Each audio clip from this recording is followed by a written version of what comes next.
Hey everyone, welcome to my third webinar in this series that I've been having over the past few weeks. And we're just going to dive right into it. So today, what I'm going to be sharing are 3 simple tricks that if you are having hormonal imbalances, that you can use these tricks to just make you feel better. All right, so I am going to start my screen sharing. I have a new little kitten here and she's standing on my desk, and hopefully she will behave herself because she's, I think, in a playful mood right now. So hopefully she won't disconnect me or do anything like that. So anyway, how am I doing this? Okay, there we go. Funny how we forget how to do things. All right, so, oh, no. You need to get down, sorry. Oh, she just ruined my plant. Little girl. Okay. Let's see. So hopefully you can see that. So what we are talking about today are 3 simple tricks to balance your hormones for better health. And so let's see. Today, what we're going to talk about is so many times. So it's the beginning of the year. Today is, in fact, New Year's Eve. And so many people have this idea of, I want to be healthier in the new year. And I think that many of us, we want to feel better. And so we think that we need to give up carbs in order to lose weight. And what I want to share with you today is that you do not have to give up carbs in order to lose weight. However, I am going to be sharing 3 simple tricks today that will help you to be a little bit smarter when it comes to your carb intake. All right. So let's see. You are in the right place if your weight is shifting towards your middle area and it's getting more difficult to get rid of that. Like, no one wants belly fat, right? And so the techniques that I'm going to be sharing with you today are hopefully going to reduce that a little bit. You feel like your body is changing. And so all of the things that you used to do as a younger woman don't really work anymore. You might be experiencing some insomnia. And so if that's the case, either you're having difficulty falling asleep or you're waking up in the middle of the night, that's not always required. That's not always necessary. It's not necessarily something that is just part of midlife for women. The other thing that you may be experiencing is a little bit of brain fog or having some energy fluctuations, like in the afternoon, you feel sluggish or you feel tired, you feel like you have to take a nap. Maybe you don't have as much energy as you wish you had, which could also be related to your sleep problems. But yeah, let me know in the chat. I see that we have a couple folks here. So let me know in the chat, like, are these things problems that you're currently having? What are you experiencing? And tell me, what is it that you're here for? What was interesting to you about my presentation today?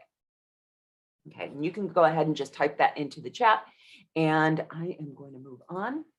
So what you are going to learn by hanging out today, why diets and exercise programs aren't always the answer to your struggles, okay? I know that we think that if I just could lose weight, then everything would be okay.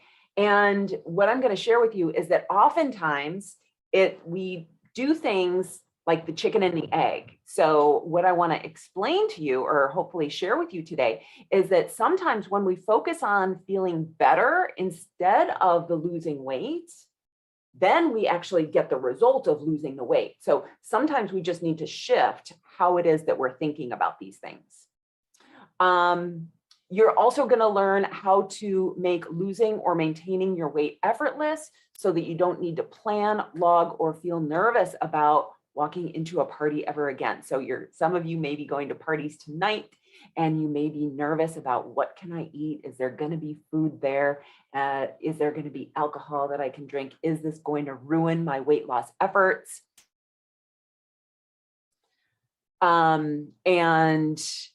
So we have a inappropriate comment. And so Jenny, we are going to just get you out of here. Let's see.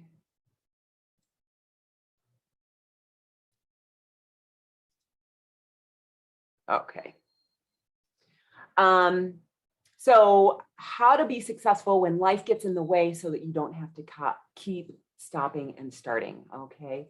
So that's what we're going to be learning today.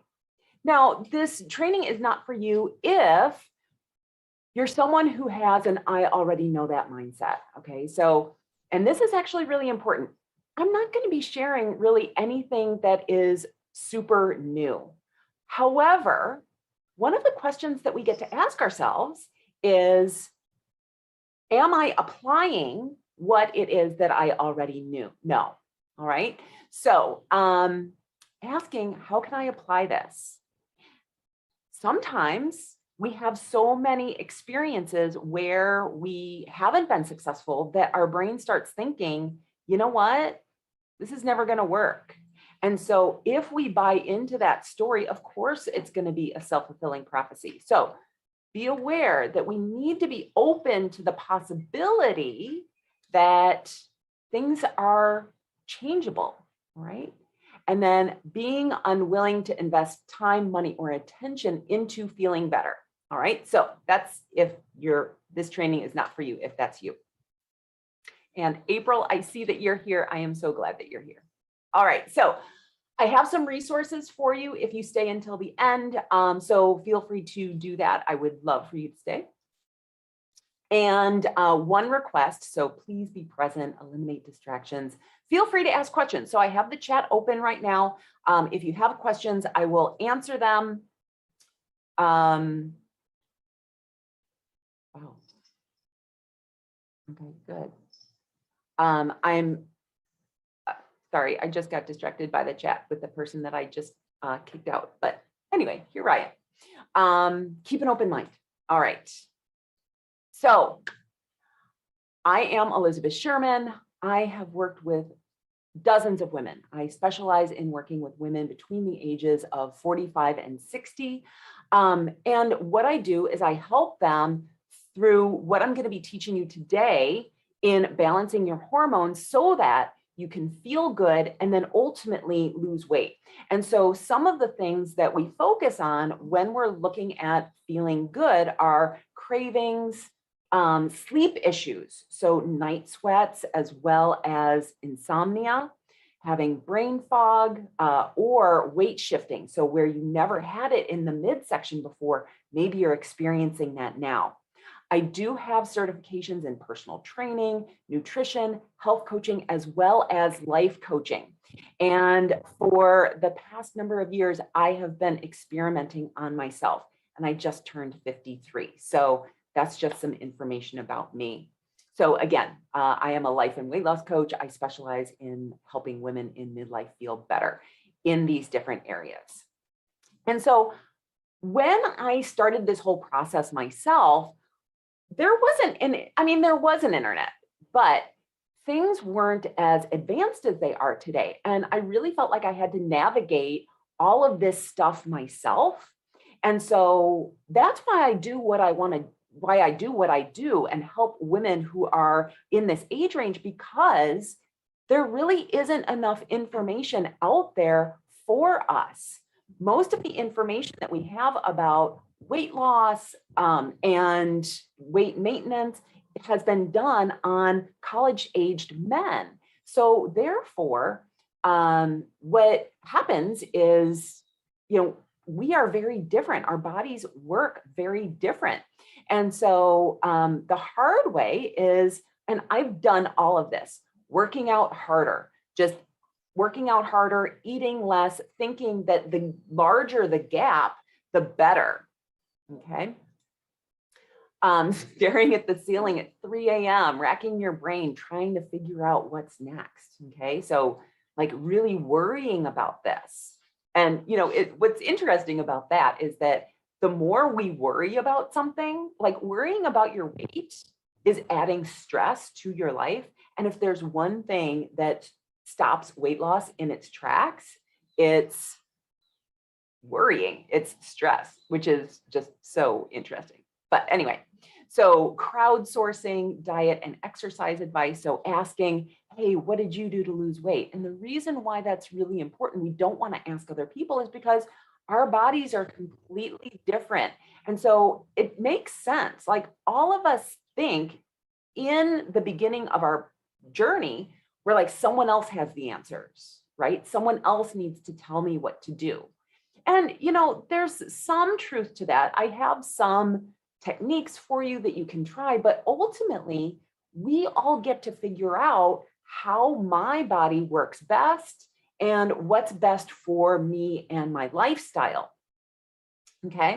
And so after doing this for 17 years, I've discovered that everything that we did when we were younger no longer works. So those techniques that you used when you were 30 or 20 don't work anymore. Our bodies have become more stress reactive, and the calories in versus calories out model doesn't work for us anymore. And if you caught my last webinar, I talked a lot about that, but I'm going to talk about that a little bit more today. And you are not alone, and it's absolutely not your fault. But you know what? It's not your body's fault either. And I think that oftentimes as women who are in this age range, I don't want to say taught, but we're meant to feel like there's something wrong with us. I've met countless trainers and nutritionists who have counseled their clients around losing weight. And when it doesn't work, they blame the client. And what I want to offer you today is that oftentimes it's not necessarily your fault or your body's fault. It's just that we have to figure out a different way of working with your body. Okay. So again, what I mentioned before is everything that we did when we were younger no longer works. Well, that's not entirely true. Calories in versus calories out is the foundation of weight loss, weight maintenance. However, it's not the only thing. And so a lot of what we did do doesn't work for us in the same way that it did. And so remember back when we were younger, right? When we didn't have any problem sleeping, I swear I could sleep anywhere at the drop of a hat and get a solid 8 hours. Now I'm really lucky if I feel fortunate if I get 7.5. And more often than not, I'm in the 6.5, which I don't love. But I've done some things to really be, protective of my sleep, because I can see how important that is to all of the other pieces in my health. When we indulge too much, we just cut back a little bit on food, or we'd exercise a little bit more, right? That doesn't work anymore. And if we had problems concentrating at work or during the day, it was probably due to like having a hangover or going out last night and not getting enough sleep and being able to rebound again, right? And everything else was just a non-issue. We didn't have mood swings. We didn't have energy swings or lethargy. We didn't have brain fog. We didn't gain weight. And we didn't have these out of control emotions that so many of us have in this age range. Okay. And so we all know what to do, right? We know what to do. We need to eat. We need to exercise. We know that we need to eat vegetables. We need to eat protein, drink water, move or walk, stay active, get your vitamins. There's absolutely no absence of information. You can Google, how do I stay healthy on the internet and get a whole host of information back. And all of it is pretty basic.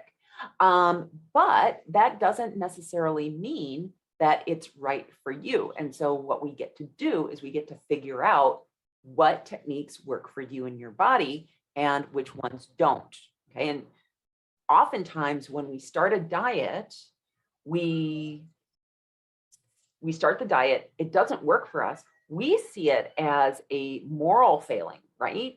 But what if that diet, that way of eating, that style just wasn't right for us and our body? Okay, so imagine not waking up in the middle of the night in a pool of sweat. It's possible. I used to do it. I changed a few things in my diet, which I'm going to be sharing with you today, and it greatly reduced. So I can't guarantee that this is going to get rid of it. Everyone's body is a little bit different, but I can help you a little bit with that. Feeling in control of your cravings and what you're eating. Imagine how that would feel being in your kitchen where there's cookies everywhere or brownies or whatever your kryptonite is. And you're like, yeah, it's there, whatever.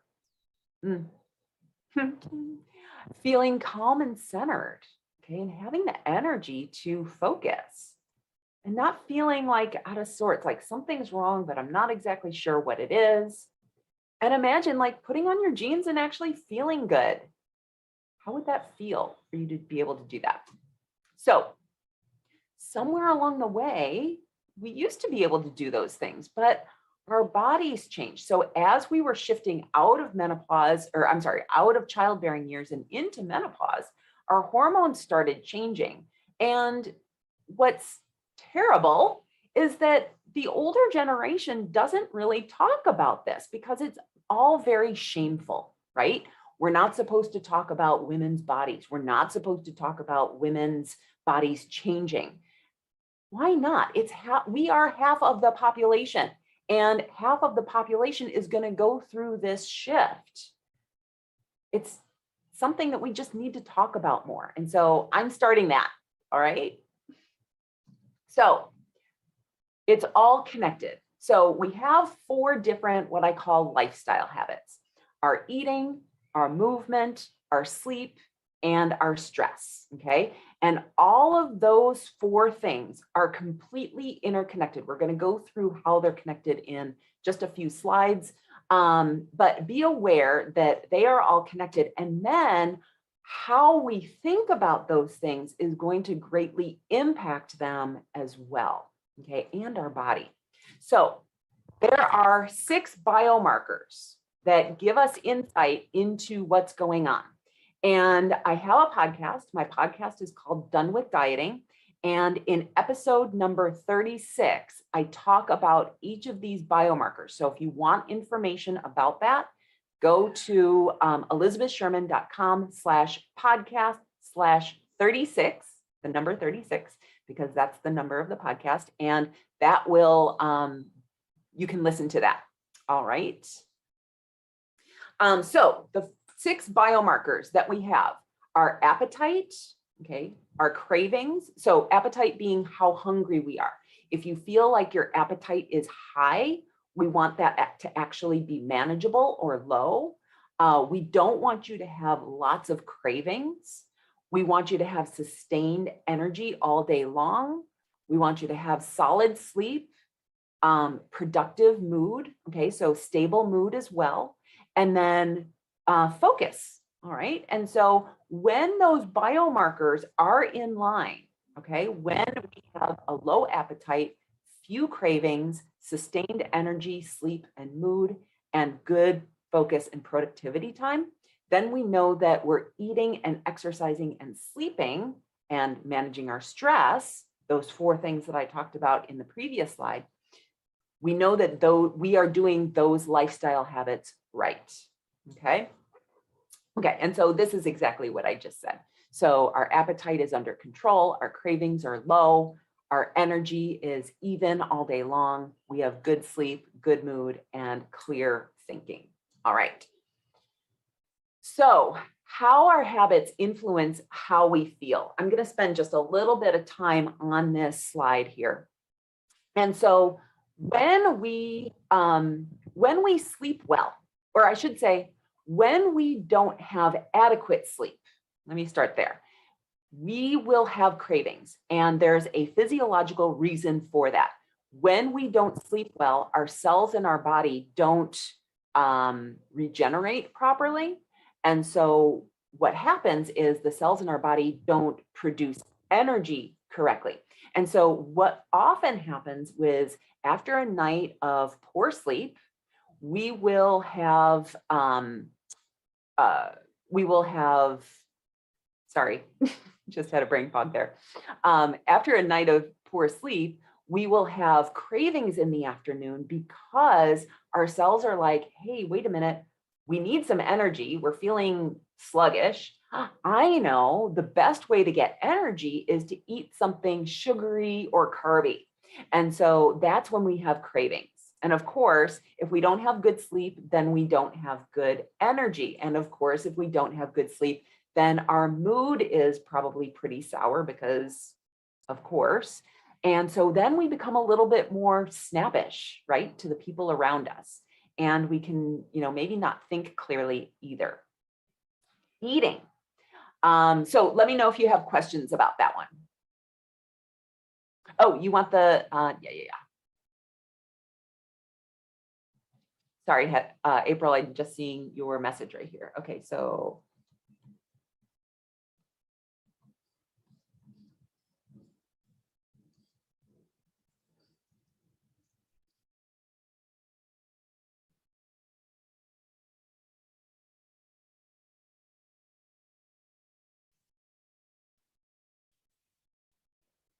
Okay, I'm just putting in the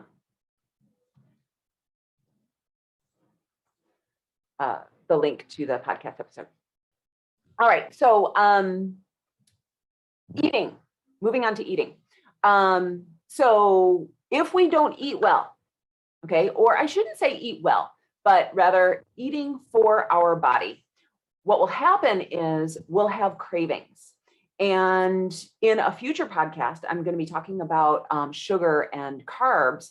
And we find that there's, like, if we cut all sugar and carbs out of our diet, we stop craving them. Have you ever noticed that? And so if there's what I call a carb tipping point. And so what happens then is if we eat too much, then we start craving it again. So for sure, we need to figure out what is the right amount for you. And clearly, like eating will influence our energy as well. So if we, for example, eat too many starches, if we eat too many carbs without having enough protein, we'll get these wild blood sugar swings. And so we'll feel really lethargic, and then we'll eat, and then we'll feel up, and then we'll go down again. Check out my last podcast about that because I talk a lot about that. And then clearly, if we're eating poor quality foods, it's going to influence our mood as well because we don't feel good. And then finally, if we're not eating good quality foods, we're gonna not be able to focus and think productively either. Moving, let me know if you have questions about that. Moving on to movement. If I move too much, it's going to influence my appetite. So this is something that I really got into when I was in my journey. I was like, okay, well, if some movement is good, then more is better, right? We always think that. And so I was over exercising. And what happened was my appetite just went through the roof. I was running just a ton and I was exercising. And what will happen is if you do that, your body will compensate by wanting to take in extra calories, right? And so I would have these huge fluctuations in appetite, in cravings, because I was over exercising. I had energy fluctuations too. Like I would over exercise and then not be able to do anything the rest of the day. And so what we really want to do is we want to have the right amount of our physical activity for you.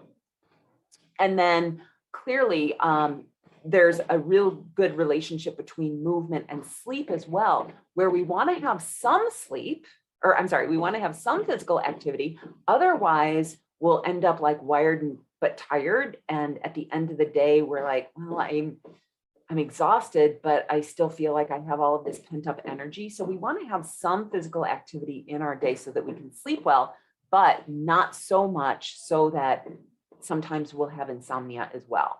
Okay. And then finally, stress. or how we think about our problems. That can certainly affect our appetite. It can affect our energy because of our sleep. It'll affect our sleep if we wake up in the middle of the night thinking about our problems.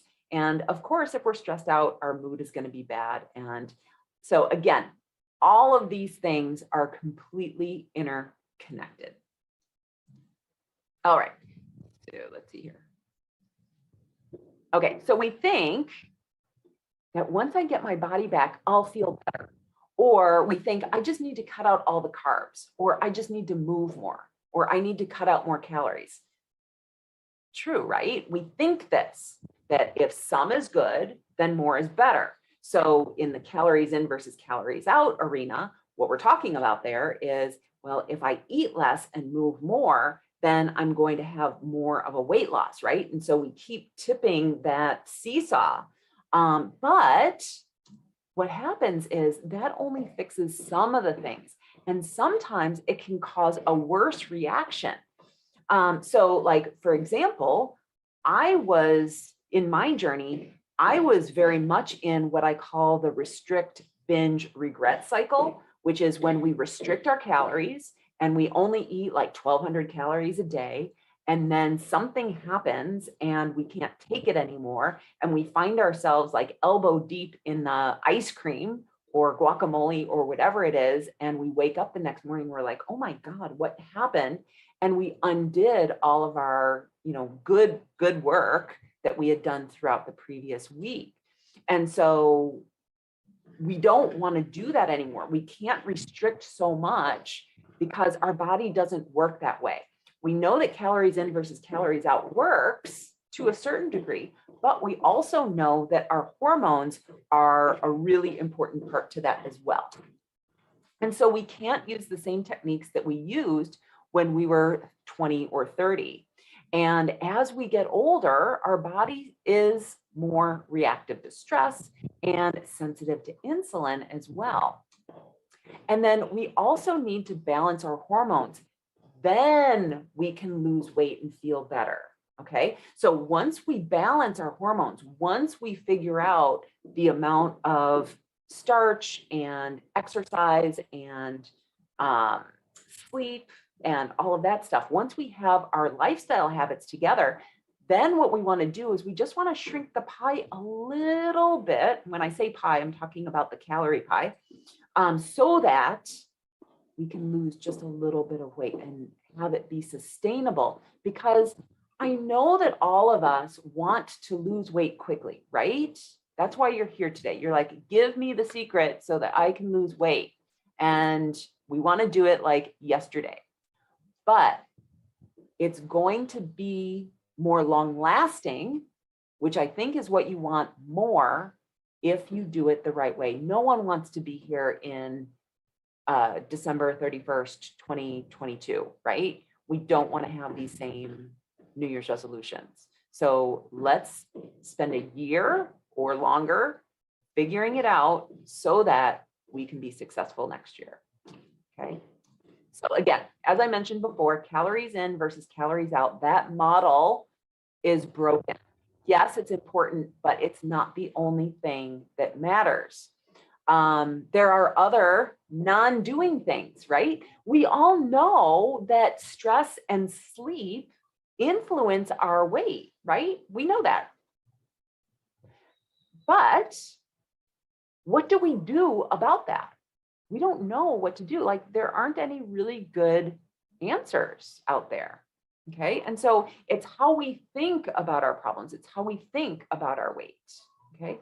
We can't just lower the calories and we can't just increase our movement. Okay. We need to do more. And so I have a few myths that I'm going to break today. One is that carbs make you fat. Carbs do not make you fat. Number two is too many carbs are bad. Okay. And number three is the key to managing your weight is cutting out all carbs. Okay. I don't want you to do that. Oh, here's another one. Just eliminate the carbs, right? We all think that if we just eliminate our carbs, then we'll all be svelte, right? But the truth is that, well, first, As we get older, we become more sensitive to insulin. Again, insulin is the hormone in our body that our body releases when we eat carbohydrates. So when we eat, our body converts the carbohydrates into glucose that goes through our bloodstream. And what happens then is the body releases insulin to take the blood glucose, the blood sugar, out of our blood and store it in our muscles and our liver. And so we need carbs. Carbs provide a source of energy, but too many carbs or too many of the wrong types of carbs are really the problem. What we need are the right carbs in the right amounts, okay? And so as we get older, I've talked about this, we become more sensitive to insulin. So what we need to do is when we choose the right carbs in the right amounts, our weight management becomes easier and our body doesn't stress out. So what we want to do is we want to give ourselves carbs every single day. And this is going to depend on you and your body. In a few slides here, I'm going to show something called a somatotype, and it's going to give you a guideline on how many carbs you should be having. Okay, so I'll talk about that a little bit more in an upcoming slide. Okay, but lowering carbs or cutting carbs out can be very stressful on the body, so we don't want to do that. And so when I talk about starches or carbs, what am I talking about? I'm not talking about vegetables that grow above ground. I'm talking, and so that would be like broccoli and green beans and asparagus and tomatoes and I don't know, cauliflower and leafy greens like lettuce and spinach and things like that, okay? What's considered a starch, what I'm talking about here in this presentation is vegetables that grow below ground. Now, carrots are a little bit on the cusp there. Carrots, nobody has really gained weight eating carrots, right? So eating carrots in a raw state, totally fine. Just be careful about your carrots in a cooked state. There's something about carrots in the cooking process that breaks the starch down a little bit. So vegetables that grow below ground, potatoes, sweet potatoes, as well as pumpkins or squashes, grains. So wheat, corn, rice, and then also beans, even though they're not technically a grain, but they are a starch. Fruits are considered a starch, and then sugars or desserts. All right.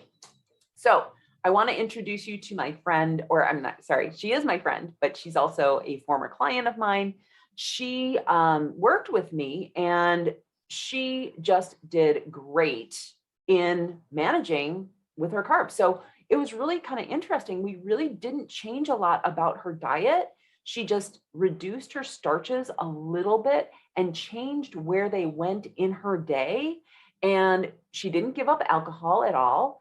And she lost like 5 pounds, and she didn't really need to lose a lot in the beginning.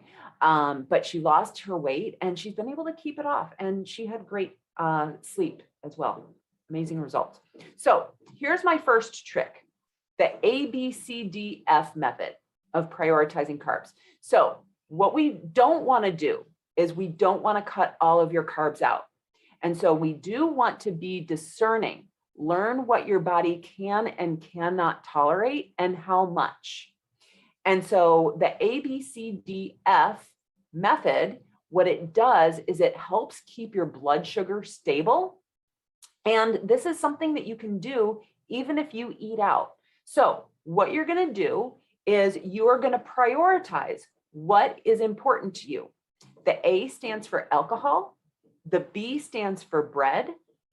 The C stands for carbs, so grains, rice, corn, couscous, quinoa, potatoes, things like that, beans, and then the D is dessert, and then the F is fruit. So when you have a meal, you want to have one of these things. So if you're eating out and you want to drink wine, great, go for it. But make sure that you're not eating or drinking wine and eating pasta and then having dessert, and also having all of these things with it. All right, because then that's going to be a cocktail for disaster. So this method works really well. So the ABCDF method is pick one. What it can solve is brain fog. So what you may find, and this is something that I teach my clients, is listening to your body, starting to notice how certain foods make you feel. And so you might find that the next day after eating a high carb meal, or drinking alcohol, or having too much bread or whatever it is, that you might feel a little foggy or lethargic. Definitely, it will impact your night sweats. So if you are having night sweats, this tool, the ABCDF tool, will help you minimize your night sweats. And I'm going to have another, my third trick is actually around that as well. Insomnia.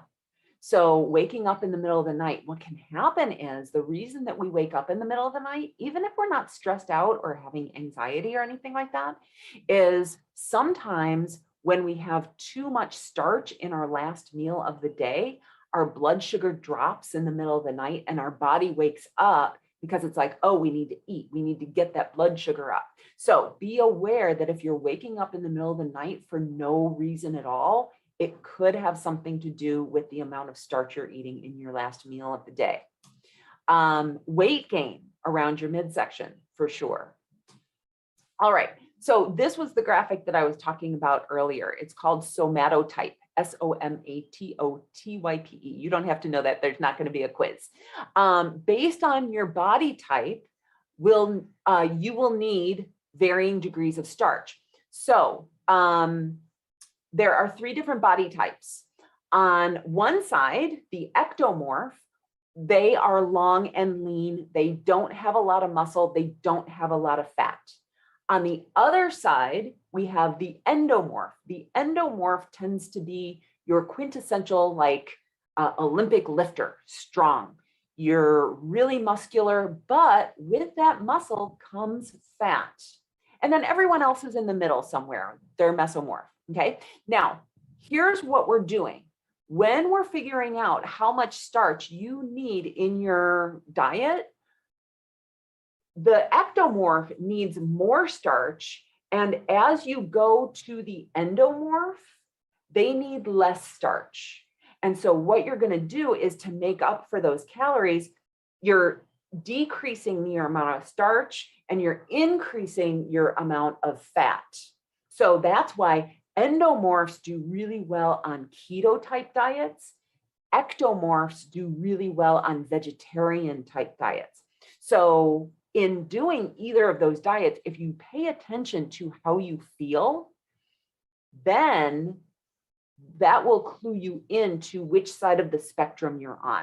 So we really want to control carbs based on your body type. All right, so moving on. Women over the age of 45 tend to be a little bit more stress reactive. And so what happens then is, because of our stress, we gain weight around the middle. Have you ever seen like the quintessential businessman who's got a big beer belly? That's all stress. And it's from a hormone called cortisol. And so when we get older, we become more stress reactive. And so what happens then is we gain weight around our middle. We get those 3 p.m. sugar cravings, okay? We have increased appetite. We also probably feel a little anxious, nervous, or worried. That's all through stress.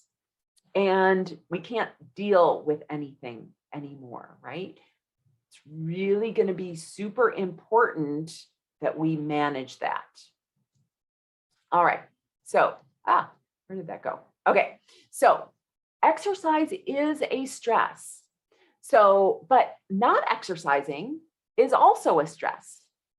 Eating too little is a stress, but eating too much is a stress as well.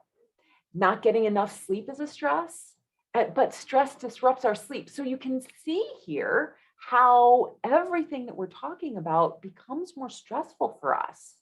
Doing too much for others becomes a stress. And so we want to have some stress in our lives, because otherwise we just feel stressed because we're not doing anything right. But there's a little tipping point of how much is enough and how much is too much. Okay. So we have 3 different types of stress. There's what's called acute stress. There's called, and acute stress is like traffic, or someone cancels on you at the last minute. So it's stuff that just happens and you feel stressed out about it in the moment, but then you kind of move on. Okay. Now, episodic acute stress is when we worry too much. This is something that I see a lot in many of my clients our age, is that we take everything on as being overblown. And so be really careful with episodic acute stress, because it can actually turn into the same problems that we have with chronic stress. Okay. And so what we need to do for that is we need to pay attention to self-care. Okay. And especially like episodic acute stress is something that we can actually control. This is something within our control. Chronic stress might not be. Chronic stress is like long-term illness, or, family problems, or job transitions, things that are really kind of outside of our control. But episodic acute stress is all how we think about our problems. So I can't stress enough how exercise changes our reaction to stress. So many of my clients feel like exercise is penance for how much we eat. We really need to change how we think about exercise. We really need to think about exercise as a form of self-care and not a way to burn off calories. And so we don't want to do long duration cardio anymore. We need to do short, intense workouts, just not too frequently. Okay. So this is another one of my clients, Ryan, and I love Ryan. She's actually a close friend of mine now, but she is all over the map. She is just, I love her. But she was just doing way too much. And so what she needed to do was really find an exercise routine for her and her body that really allowed her to calm herself down. She really needed to take some time for herself, as opposed to giving to everyone around her. Okay. Because so many of us do that, right? We take care of our partners, our children, and our parents, and everyone else, and we don't take care of ourselves. Okay, so we really need to practice more self-care, and that's what trick number 2 is. Now, here's the thing. I don't want you to think about self-care as being another thing that you have to do. We want self-care to be something that brings you joy. Okay. Self-care, I think about self-care as doing something for the future version of yourself. So doing something today that will set yourself up for success later on. Okay. So oftentimes when we think about self-care, we think about manicures and massages, and those things are great, but they're expensive and they take a lot of time. And most of us don't have a ton of time to do those things. But what we can do is we can prioritize joy and do those things that make us feel good. So figure out what that is. It doesn't have to take long. It could be 30 minutes. It could be asking for help. I know many women don't like asking for help because of that old adage of it's better to give than receive. But when we ask for help, we're actually helping other people to feel valuable in our lives. Okay. So think about that. It's okay to ask for help because everyone needs it once in a while. focus on sleep, and walking in nature is awesome as well. Okay, I love this. If it's not a hell yes, it's a hell no. So really look into your gut. And when someone asks you to do something, if you're like, I don't know, practice saying no. All right, so one of these things, you could do one of these things every day. Okay, take a screenshot of this and do one every day. And these are your self-care leisure activities. So this is how you take care of yourself, how you lower your stress. Okay, what problems can it solve? Self-care. It can solve sleep problems because you're not just wired. It can solve some mood problems, so you're not on edge all the time. It can also help you with your cravings, because if you're taking care of yourself, you're not looking at food to fill that void, okay? It can also help you with your weight and stress management. Now let's talk about sleep for a minute. So we have two problems. We have falling asleep and we have staying asleep. So what I find is that when we have trouble falling asleep, again, we're usually wired but tired. It's usually stress related that we have problems doing that, and we have trouble getting back to sleep. So that's anxiety, worries, or what I call monkey mind. Now, falling asleep can, what I tend to recommend to my clients is actually creating what I call a sleep routine. It doesn't have to be complex. It doesn't have to be, anything like baths or candles or tea or anything like that. But doing the same thing every single night to prepare your brain, hey brain, it's time to go to sleep. Try not to fall asleep on the couch and then walk to your bed. Make sure that you have a restful sleep environment, room darkening shades if possible. Cool temperatures are also really helpful in falling asleep. I will also recommend to many of my clients that before they go to bed, that we do what I call a to-do list download or a thought dump of everything that's on your mind, so that you can just not have to think about it. And it can also be really helpful if you review your schedule for the next day. Think about, okay, what do I have going on? Because when you're asleep, you can start the wheels turning in your brain of what to prepare for next. Okay, so that you wake up the next day and you're like, okay, I know what to expect. This is what's happening today, and I'm going to hit the ground running. The other problem that many clients have is waking up in the middle of the night. And that could be due to going to the bathroom, drinking all that water during the day and needing to go to the bathroom. It happens as we get older. We just have to do it. Totally fine. But if we do that too often, it can get into a habit. Okay. The other thing is night sweats. So if you are having night sweats, that could cause you to wake up in the middle of the night. And then, as I mentioned before, your blood sugar dropping would tend to have you wake up in the middle of the night. And the other thing that's not on here is stress or anxiety. So be aware that that could also affect you staying asleep as well.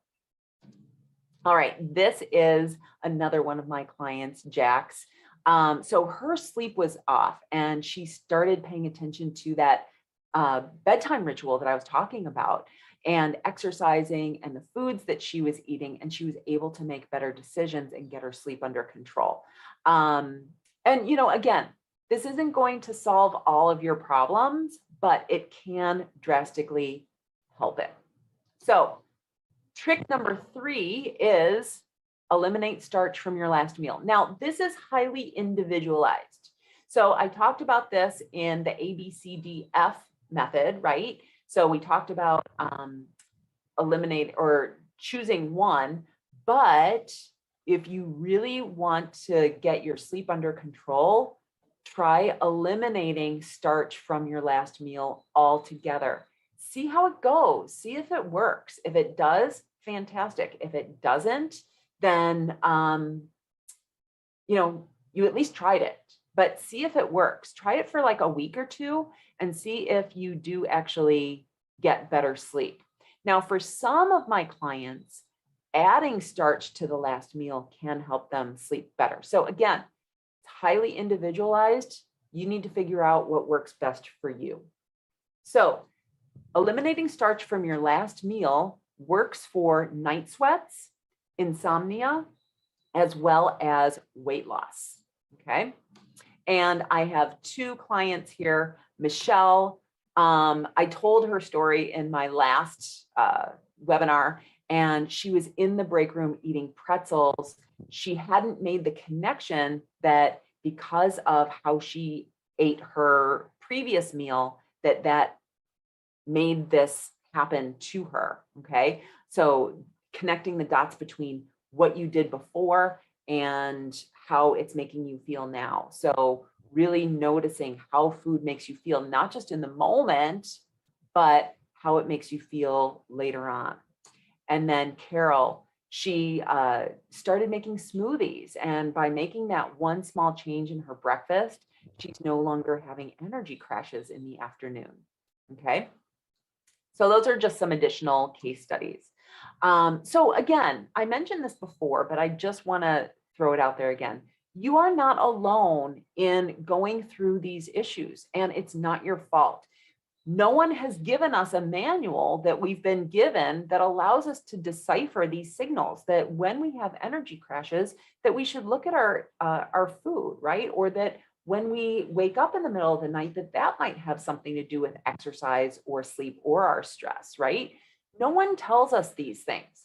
And so I just want to shed a light on that and have you be aware that these things are changeable. Now, I'm getting to the end of my presentation, and there's been so much information that I've given you. And the problem with free advice is that we really aren't accountable to anything. So we don't do anything with it, and we don't really value free advice. We don't have any skin in the game. So what I'm going to do is I'm going to invite you to take a look at these two things. One is the 8 basic habits that healthy people do guide and checklist. This is going to get you started. Go to elizabethsherman.com/habits. And that will bring you to a sales page where you'll get the guideline and checklist, and it comes with an amazing email list or an email sequence that will help you guide you. It's a few weeks long. And then the other is on Monday, January 3rd at 11 a.m. Eastern, 10 a.m. Central, 8 a.m. Pacific. I am hosting a Conquer Your 2022 Goals webinar where I'm going to be talking more about this stuff. If you're here, it probably means that you haven't been successful in creating goals for weight loss before. And so I'm going to help you in creating that.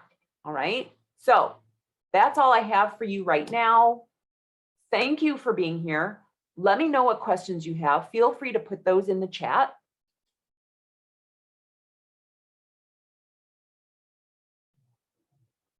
The date and time is January 3rd, which is Monday at 11 a.m. Eastern, 10 a.m. Central, 8 a.m. Pacific. Okay. What other questions do you have? And of course, I'm also going to invite you to connect with me on social if you want to continue this, this conversation. I'm going to post, yeah. Anyway, connect with me on social, and you can do that. You can find me on Instagram at eSherman68 or on Facebook at Total Health by Elizabeth. And that's facebook.com/Total Health by Eliz. Yeah.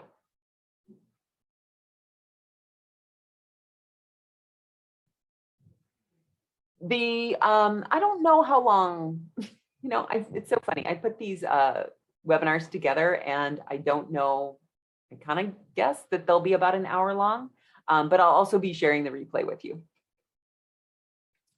Can I list both of those? You want the URLs? Okay, let me do that. Let's see.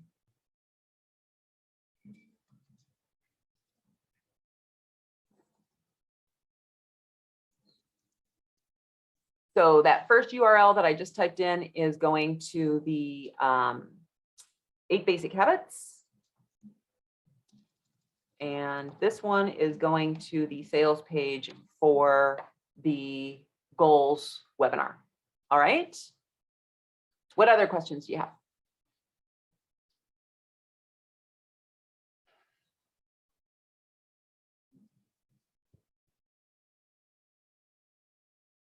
Great. Thank you so much for being here. I appreciate you. I'm going to turn off the recorder and yeah, see y'all later.